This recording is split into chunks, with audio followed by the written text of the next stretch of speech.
This is where I fed the dog at TA1, right? Mm-hmm. Okay. This is where he met back up with us. Right there. How the hell did he get all the way from here to there? We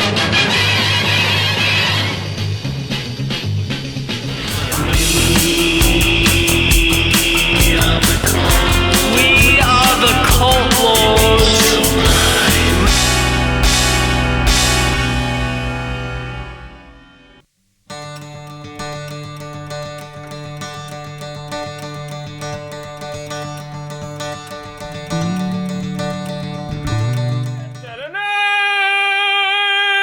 King Arthur has entered the building. Welcome in, Cult Lords fans. Here to do another movie review for you. And this one is Arthur and the King. Mark Wahlberg. Arthur the King. Arthur the King. I said, and the King, right? It's the King, yes. So, little Mark Wahlberg, one of our faves, right? Yeah. Hey, everybody. I'm here to do some working out with the dog. Get me some of those Mark Wahlberger treats of some form or another. Someday I want to go to a Wahlburger. I know. There's one out in the... You should know where the Wahlburger is. Oh, I know where it is. I passed way by out. it. It's way out in the west suburbs of Chicago. I've had their burgers before. They're really good. Okay. By the way, how's your mother? Good. All right. Good. Well, instead of having a Wahlburger there, Mark, why don't you have a Scooby snack? Ooh, Scooby snack. Oh, yeah. Good. Thank you for not eating that for real. He wanted it. I dared him. I was going to eat it, but he didn't want me to do it. Don't eat that. Don't eat that crap. All right. Well, we are here to do the movie review, Arthur the King. If you're new to the channel, please hit subscribe, hit like, and tell us in the comments, did you like this movie? And did you rate up with what we are about to rate this movie? We're about to get into our ratings. So yes. Very industry standards. Yeah. But if you're also new to the channel, one of the things we like to do is have a drink or a cocktail or something like that. That's a tradition that he and I started when we used to work together. And then we would pick a Thursday night to go see a movie after work. But before we did, we would go to the local watering hole, get a charcuterie board, get some drinks in, and then go see the movie, then go back, have a drink, and then dissect the movie. Yes. So now that we are past those times, don't work together, now we still like to have a drink. So what are we drinking, Dave? Technically, this is working together. But I went to my local LLS. Oh, your local liquor store? Yes. Okay. We're drinking straight dog wild gin. Yeah. It's actually kind of cool. You see the map in the back there along the inside label? Yeah, I don't know if you guys can kind of see that at this angle, but there's a map built into the Maybe background. we can go find the ring on that map, you know what I mean? Yeah. Oh, like the mountains of Mordor there. Yeah, that would be cool. But this is actually from Greece, product of Greece, makes small batches. But the point of it is that they go kind of more for the wild stuff of the botanicals. And this is distilled from molasses.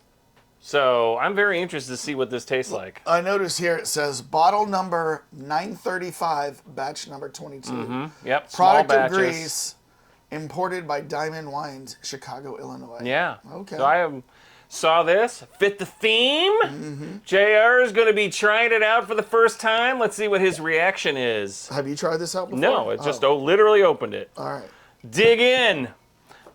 I can smell the citrus of this. And Is this he likes ice. I'm going to go neat, see what happens. tastes kind of like high karate aftershave.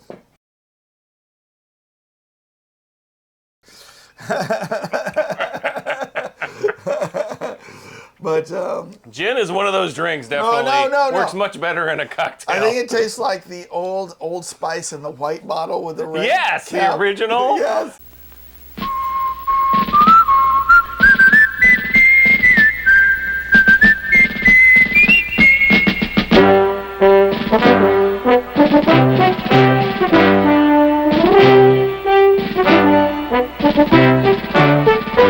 Old Spice, refreshing, invigorating, sensual. Perhaps it's one reason women wait for their men to return from the sea. Old Spice, a classic fragrance, a great gift. Da, da, da, da, da, da. But no, It's tasty. good. I mean, this is definitely a powerful layer of flavors. You know what I mean? Not too many people drink gin straight up. Like when I have gin, I always get a gin and tonic, and then with lime. So right. So you're basically you're putting a lemon in there, a citrus flavor in there, and then you're adding in all the other stuff that this one has, which and the quinine. This has some rosemary. I'm not a quinine fan. That's the one thing I can't stand is quinine. Yeah, I can take it. Takes a special flavor Takes palette. a man with hair on his chest. That's right. Quinine. Okay, that means you should be able to have one of these Scooby snacks then. All right. Now that we got our drink on, what are you drinking? Tell us down in the comments. What are you drinking for this review? Yeah. All right. Well, before we go into the Cult Lords ratings, we always like to get a idea of what the general population, the Gen Pop, thinks about this. And so the pack of wild animals that vote on tomato. And go ahead. We look to the Rotten Tomatoes. So I'm sure you stayed away from this. I did. Okay. Like a flea. Okay. Like a dog not wanting a flea. All right. So what do you think the critics gave this? I mean, this one is going to throw me off. I'm going to give them an 82. 82. And what do you think the audience gave 95. 95. All right, Dane. Well, the critics did give this a 70%. What? God. And the audience gave it a 97%. Ooh, okay. 97%. Wow. Yeah. I can understand that, but I'm actually more surprised the critics went so low on it. Yeah. Well. So it would be interesting, but we need the actual correct standards to be set. Oh, and who sets those correct standards? A mad dog group called the Cult Lords. So let's see what the Cult Lords think. We just got our scores delivered to us by Carrier Dog. And I thought it was going to be, what do they call it? The mush team? The Alaskan sled Larry dogs. came in with the sled dogs. Yeah. Just go. The Cult Lords need me. Yeah. We need to bring the ratings in on time. In from our accounting firm, Deloitte and Douche. Don't dog it on your taxes. Make sure you hire Deloitte and Douche. You came up with that on the fly, didn't you? I did. All right. Let's see what we thought of this, Dane. All right. On the count of 3. 1, 2, 3. Whoa! This raised the woof, 9.2. This was better than Frozen Meatballs, 9.1. Look at this. Oh, yeah. Cult Lords in sync. Pretty much here. Pretty much. Not 97%, but 91, 92. Ready? Uno, dos, tres. Oh, we let the dogs out. All right, we both liked it. Do I need to take these off now? Sure. Would you like me to take them off? I don't know if they're blanking my eyes out. You're looking like a poor man's Lance Armstrong there. Oh, I was trying to be Maki Ma. Okay. I was out to work out in the jungle. So, did you get a chance to watch this with your wife? Watch it with my wife and my son. What do they think? They loved it too. Yeah, I watched this one with my parents. Yeah. And they loved it. And my son is notorious for getting up and leaving because it's like, well, this movie's beneath me. I don't, that's the attitude I get. But it's not one. But this one, he stuck it out. We loved it. I mean, I have to say, I'm not like a crier or anything like that, but there were so many times in this movie where I started tearing up, and I'm like, hold them in, man. I am a crier in movies.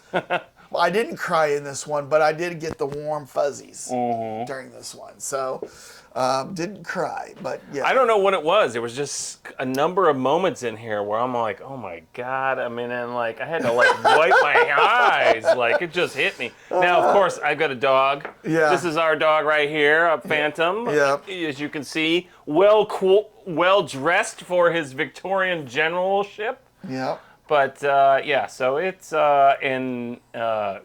was one of those movies where, man, was this inspirational? Yeah. Families would love this, and everyone would love this. I mean, you'd have to be a cat person, I guess, to not love. I am Catwoman. Hear me roar. And based on a true story. which you Yeah. know, we've talked about how many movies. I actually like it when they have movies like this based on true stories, and then at the end you get to see the pictures of the real people, the real dog, the real team, the real wife and daughter. So love that, right? Yeah. So and on that note, this was based on a book called Arthur the Dog Who Crossed the Jungle to Find a Home. oh yeah, And so that book came out in 2014 and 2016. 2016. Oh yeah. So Swedish racer Michael Lindnord. yeah, and so the background with that was he was part of these adventure races, and it was actually in Ecuador. Not the movie was shot Right, in the in Dominican Dominican, Republic. right, Yeah, right. so I heard that Ecuador, they were the people were kind of pissed because they didn't benefit from this, even though that's where Right. the dog came from. And and so there's a lot of stuff, yes, that is really, really true. Right. Obviously, they had to fill in some of the facts because I don't think anyone was following the dog around.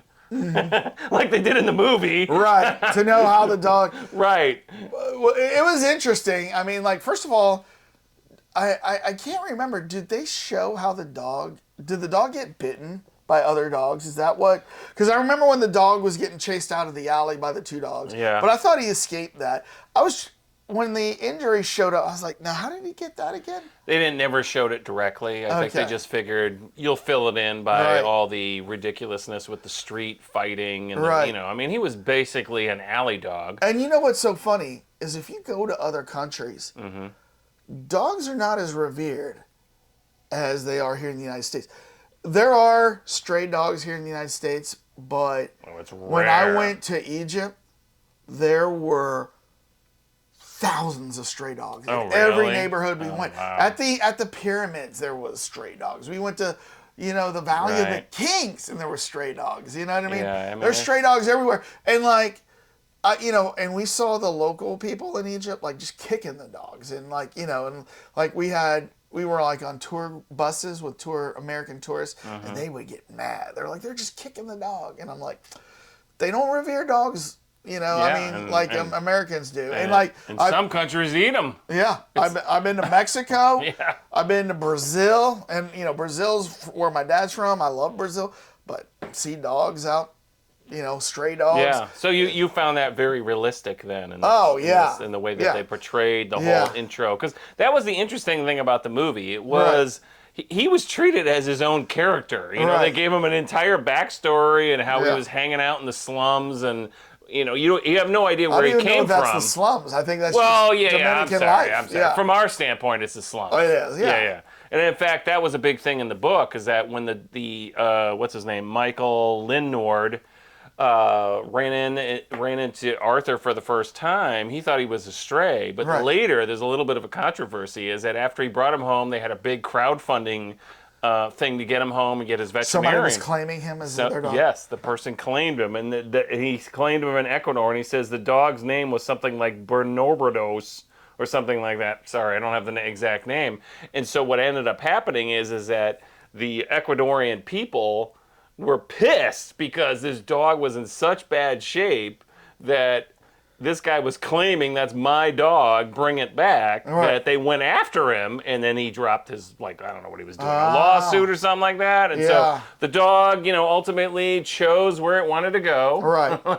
And in the book, Oh, I guarantee this dog is living his best life. well, unfortunately, he died in 2020. But But he had a great he had life. 4 years of his greatest life. Oh yeah. He brought him back and everything. I mean, and so go ahead. Well, we're diverging because the book and the movie are slightly and you always different wonder when it things. says based on a true story. Yeah. You don't know exactly what is true and what is inspired. Right. But one of the things that right off the bat, like you're wondering, no way, how is this possible? Is when Marky Mark meets the dog for the very first time and is handing him some frozen meatballs, and he's like, he's concerned. It's okay. Go ahead. There you go. Hey, look, somebody likes my meatballs. But he's like, all right, I got to get on with the race. And then they go on a trek for something like 6 or 7 hours. It's supposed to be like 20 miles. Right. And the dog takes a shortcut, basically, it looks like, and meets up with him. That's the dog I gave the meatballs to. You gave it food? Yeah. 3 days and 200 miles ago. Like, how is that possible? You know what I mean? Right. Never mind the fact that, so there were a lot of cool, well-shot scenes in this, Yeah. and that whole zip line thing. It's Yeah. like, how the hell did the dog know where the end of the zip line, was? Right. Because that was before it met them. Yeah. And Well, so the that dog was- is going a different way, so Yeah. he's not doing the zip line. But somehow he still made it before he met him. And so, like, I'm watching it with my parents, and I go, "How is when they show the dog show up again at the second or the Yeah. next station?" I'm like, "How is that possible?" Right. And then they're like, "How is Even- that possible?" I mean, right? I know, and that was one thing you could say, like, okay, we're gonna have to suspend our disbelief. Somehow the dog has been traveling the jungles forever and Right. knows all the shortcuts and gets there before them. Yeah. And then, of course, on that note, I mean, then he saves them. Yeah. Well, at least two of them. What's he doing? I don't know. You feel it? yeah. Oh. Yeah, so then in that part, you're wondering, how does the dog know there's a cliff ahead? Unless he's like traversed this jungle before. Mm-hmm. How would he know that? Right? And so, like, it was like, he did save them. I'm like, I got to check into this if he really did that. And I didn't check it, so I didn't get a chance. Yeah. Did that really happen? No, that part they didn't specifically say Okay. anywhere, but that was a big thing. And so we should talk a little bit about all the actors. You had Marky Mark, you had, I don't know pronounce his name, Simu Liu, who's the Shang-Chi in the Marvel universe. Right, and then you had Natalie Emmanuel From Game of Thrones. and the other thing we reviewed. Game of Thrones. And No. then what? Some vampire teeth. Oh, the Invitation. Yeah, she was good in that actually. Yeah, actually, she's the only thing that was good in that movie. Yeah. And then you had also who was the? Oh, and then there was like the guy that had the older guy with the knee broken. Ali Suleiman, who We had played no Chick. idea who that was, and then his wife was Paul. Oh, well, this is probably the only other guy that was known, Paul Gilfoy. Well, it was narrated by Bear Grylls. Oh, I didn't know that. Well, he kept saying, "This is Bear Grylls here." And, blah, blah, blah, blah. Really? Yeah. He actually stated that? Oh, well, I must Yeah, have he missed did. it at the He very stated beginning. at the very beginning, like when they were. He goes, Oh. "This is Bear Grylls coming to you from the Dominican Republic," Oh, and it was definitely okay. his voice. Okay. And then, but Juliet Rylance, who played his wife, Yeah. I think.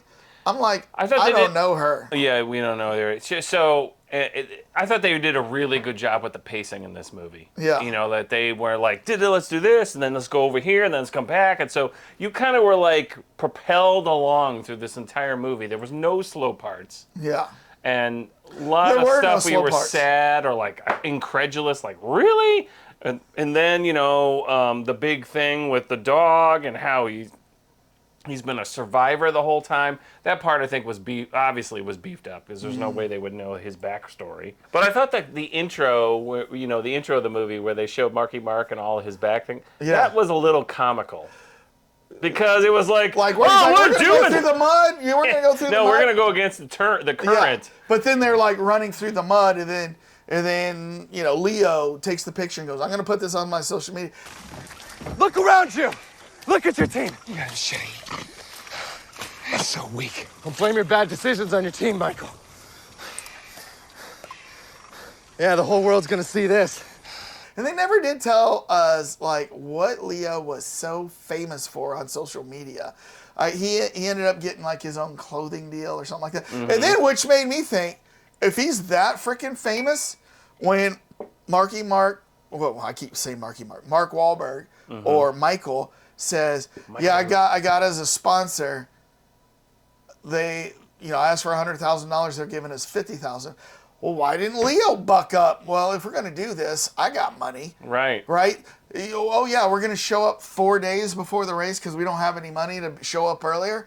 Well, then why didn't this guy I know. Why kick didn't? it? I mean, he should have had some background because, Yeah. and in fact, they said you have to bring him in Yeah. in order just to get the 50,000. Yeah. So that completely downplays his importance from Yeah. a media presence. Yeah. Because he should have then called around. I mean, and maybe there was something like either you have to go with whoever your biggest sponsor is, and that's the end of it. Right. But probably not. I don't know. So I don't know, but yeah. Well, and you talked about how it was comical in the beginning.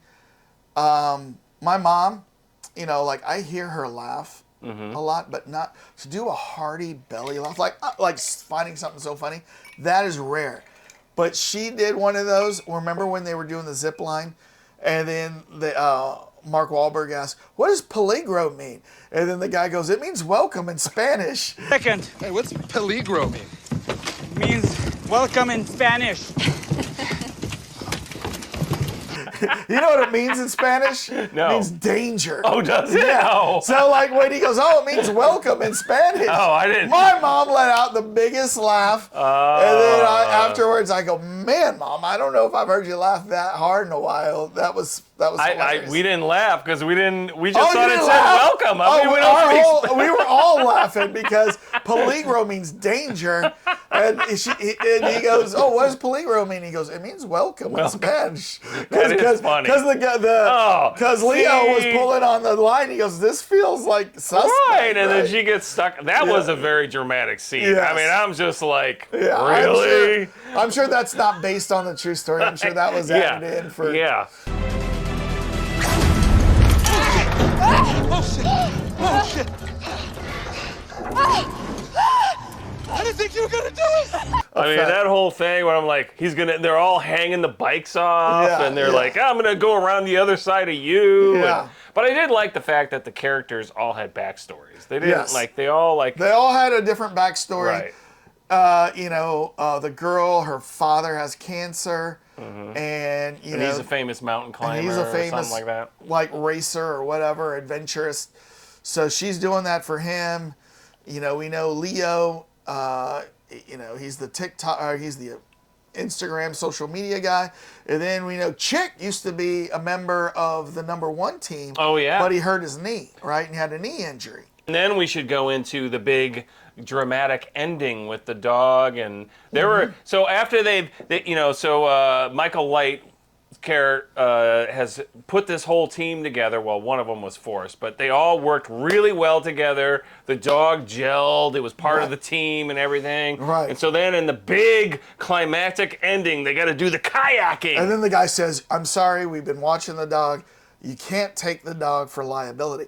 So I actually paused the movie for the second, and I asked my parents, I go, "What liability? Is it the liability for the dog, or is it liability for the people?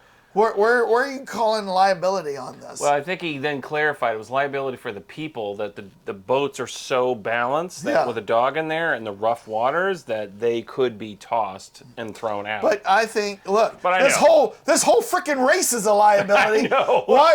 Let us make the decision if we want to take the dog or not. Right. So We just zip-lined over 200 miles. that was cool. But take the dog That's on not the a kayak. liability, Yeah. yeah. No. Or like going off GPS trails. Oh, that's not a liability. Right, exactly. But okay. I agree with can't you take on the that. dog. That was ridiculous. And That so was- then they take off, Yeah, and they're they take leaving, off. and the dog's like, "Don't leave me!" And he Right. starts swimming, and this is where you and really they're ahead. Like at a moment. they're ahead. They Yeah. were #1 from Yeah. a timing standpoint. They would have won. They would have won. And then the dog went out, tried to track him, and it was swimming and like, "No, don't leave me! I like your meatballs!" And then that was when you really found dramatically that the dog was so weakened that there's no way it could swim. It would have drowned, and then One of us. Keep swimming, Arthur. We're gonna come. Let's go get him. Arthur, keep swimming. I'm coming. Michael Wahlberg's character went back, and then they saved it. Come on. And brought it into the boat, and then they went all the way to the end, carried it on their shoulders down the bridge. And made #2. #2.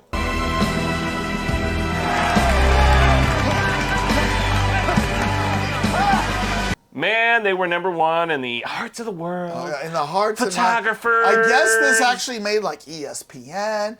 And like I said, I think I kind of remember when this happened, seeing like a story on ESPN about this.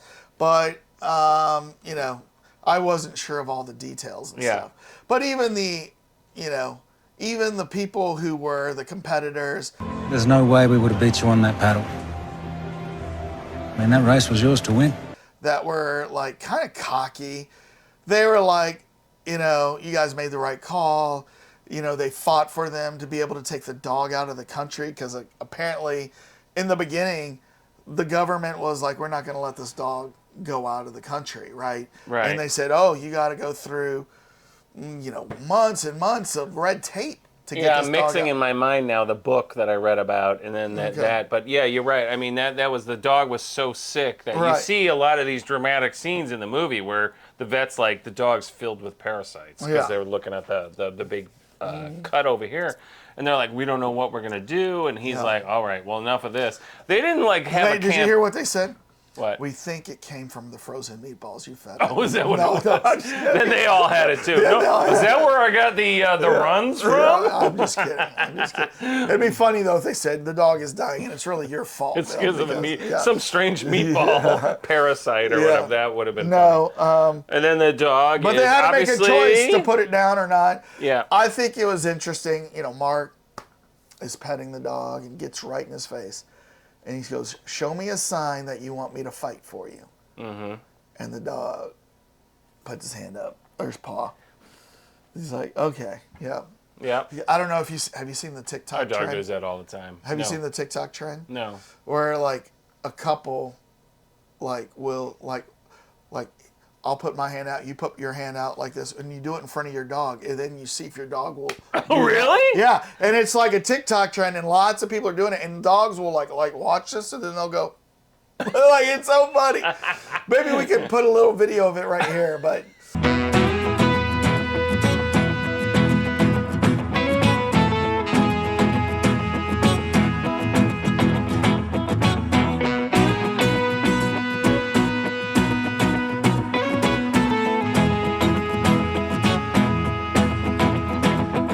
But yeah, I was just wondering, because our dog does it all the time. Yeah. My wife calls it the heavy mitts. Yeah. Like, I want you to pet my paw, and he'll just go bang. Yeah. But yeah, and so he did that, and then I will say, for a second there, I'm like, the dog did not die. Yeah. And they, faded out, and then. Oh wait, you knew ahead of time the dog didn't die? No, I didn't know. Oh, okay, I didn't know. No, I didn't read about anything. So but in the movie, I'm like. The dog better not die. Well, I thought for a second but if they made you think he did. Well, if they really go on based on a true story and the dog died, then they should show the dog die. Right. I mean, I was just hoping that it wasn't. I mean, and that was the beauty of the movie. They didn't have it be a clean ending. Remember, they faded out, and then all of a sudden they see him Oh, you see Mark Wahlberg running himself on the mountain. On the mountain, and the hills are alive with the sound of music. I mean, that was a serene setting, right? Yes. Whereas he and his wife lived at the base of that mountain. Yeah, that was where? In Colorado. It was out of Colorado. Yeah. And then all of a sudden the dog of course, shows up. Yay! Yeah. So that was a big dramatic moment. But, yeah, I thought that was a great ending. I mean, they then they showed, of course, the real dog and all the people at the end and everything. I love that in any based on a true. You watch Band of Brothers and they show the real Band of Brothers, and you're like, oh my God, these are the real people. You know what I mean? So when they show that at the end of the movie, I love that. So. Yeah. Well, because that strikes home. It strikes home. Like there's really something like this really true happened. Story. I know. I mean, Guy Ritchie's movie, The Covenant, had that at the end. I mean, but he just showcased all the things that this story had been based on. Right. Like if you watch Mark Wahlberg's other movie, Last Survivor, where Did they do that it's too? Marcus Luttrell. We saw that in the theater, by the way. Yeah, Marcus Luttrell is the soldier's name, but he was the one where the local Afghanis took care of him against the Taliban, right? And then they got him to the United States they show the real Marcos Luttrell and then his fallen brothers who all got killed, and that's when it hits home that this story happened, right? And so when you see it here with Arthur and the King, it hits home like, oh my gosh. And then you see that the wife had another baby, and so then they have 2 kids and the dog, and there's lots of family photos with the dog. So I'm sure that dog lived his best life for the last 4 years. 6 years he was with 6 him. years. Yep. Okay. So yeah, great movie. I totally, you know what? I called up my daughter and I said, you need to watch this movie. Which daughter? With the grandkid? With the kids? Yeah. And I said, watch this. Watch it with your kids. Watch it with your husband. You guys love family movies. This is a perfect family movie. Yep. So yeah, I mean, who wouldn't like this movie? well, so I mean, my dad didn't want, like, looking at the box cover is like, Really? He's like, What? He's like, first of all, he's not a dog person. Secondly, where's the action in this? You know, but you know Where's what? the action? It was nonstop action. It was so well paced. After the end of the movie, my dad goes, "That was a good movie." Oh. You know what? There's another movie called Stamp of approval. Yeah, Call of the Wild with Harrison Ford. Have you seen that one? I haven't seen that. I know. I know the story, but it's very much in this vein. Is it like this? And my dad fought us. Like, I do not want to watch that movie. I do not want to watch. We finally, my mom and I were like, we're going to watch this movie. And then at the end of the movie, he goes, that was a good movie. All right. Yeah. So, yeah, it was a great movie. That's why I give it in the 90s, 9.1, which is A minus. You know what? I mean, I gave it a 9.1. But there's not too much I can say against the movie, like that was bad about the movie. There's things I can say that wasn't very realistic. Well, that's where I went low too. Yeah, there was a lot of like, really? The dog somehow went from there to there. In the movie, it was like, no, it just shows up. Yeah, I mean, and like, you know, you're gonna go across that zip line, and you're gonna, you know, unhinge and then just slide across. Two people with two bikes. And you notice the camera angle was probably like 1 foot under them, so you could kind of tell, like, oh, they were about 15 feet off the ground. I don't know. Might have been stunt people on a real life zip line doing that. And then you know what? My mom and dad. Have you ever been ziplining with your mom and dad? I've never ziplined before. Oh, my mom and dad and I and all my family went ziplining in the Ozarks a few years ago. And then the year of COVID, right before they had all the shutdowns, they went on a Caribbean cruise where they went from like Miami through the Panama Canal all the way to California. Okay. And they stopped in Costa Rica and they went ziplining in the jungle. Oh. In their 70s. So this would have been like hit them like hard. Oh, like, so they loved the ziplining scene. They were saying, remember we went ziplining? So was he hanging upside down or anything like that? My mom was hanging upside down by one leg and my dad came in. All right, I'm going to unhook now. No, I'm just joking. Part of the adventure. Part of the adventure. Yeah, then they got back on the cruise ship and called it a day. So, all right. Well, we both recommend it. We both liked it. We want to hear what you thought down in the comments. What did you rate this on a scale of 1 to 10? Would you recommend this to other people? Do you know any other truths to this movie that we don't know? Like I said, we don't know if the dog really did that side thing or not and found them. But if you know, let us know down in the comments. We always love it when our viewers educate us on movies. So, and then make sure you hit the like button. We need double-digit likes. And subscribe. Dane, put your paw on it. We're watching all of our other YouTube buddies hit 1,000 subscribers. JR, put your hand on this. Yes. And now you put your hand right here. Dane. Peace out, everybody.